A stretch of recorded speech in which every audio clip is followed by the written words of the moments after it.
Napapansin na nga nitong si Ruth ang madalas sa pagdalaw nitong si Inigo sa kanyang anak na si George.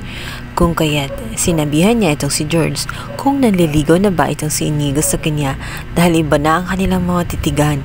Tela, may namumuong pagtitinginan sa dalawa.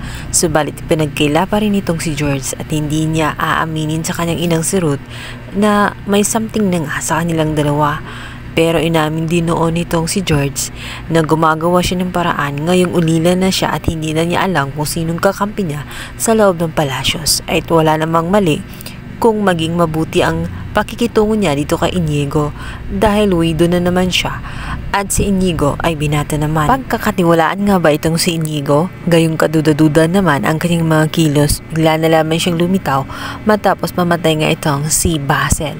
Bukod pa roon, walang kamalimala itong si George na ang kanyang nakikisamahan ngayon ay isa palang kalaguyo ng kanyang asawa.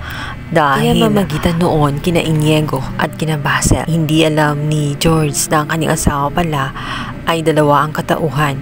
Bakla pala ito. Matatanggap kaya nitong si George sa oras na matuklasan niya na ang kanyang kinakasama na si Inigo ngayon ay kalaguyo ng kanyang asawa. Samantalang, paano kaya kung matuklasan din ni George na kaya pala gusto siyang ipapatay noon ni Basil ay isa rin sa dahilan dahil gusto ni Basil na makasama ng walang hanggan itong kanyang naging jowa nga na ito nga si Inigo. Sa kamilang banda, patuloy pa rin ang katigasan ng ulo nitong si Rebecca kung saan hinahabol-habol nga siya ng kanyang alalay dahil sa kagustuhan ni Rebecca na makalabas. Pagkaramdam niya kasi kailangan siya ng kanyang kuya Jericho. Kailangan ng kuya niya ng isang karamay na kagaya niya dahil naniniwala siyang inosente ang kanyang kuya Jericho.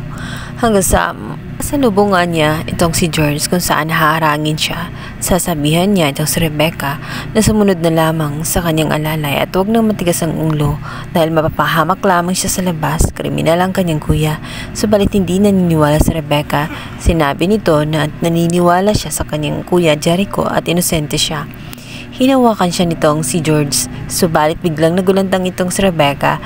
May masamang pangitain siya sa kamay ni George sapagkat nakita niya sa kanyang vision kung saan itong ang si George ay duguan ng kamay. Nabalaan ni Rebecca itong si George kung saan ang kanyang mga pangitain ay hindi pa kailanman nagkakamali. Kaya sinabihan niya mag-ingat siya sapagkat sa kanyang vision ay nakikita nga doon kung saan takot na takot siya.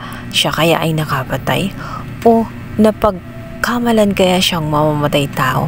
Yan ang ating pakaabangan sa Widow's War. Please subscribe guys. Thank you.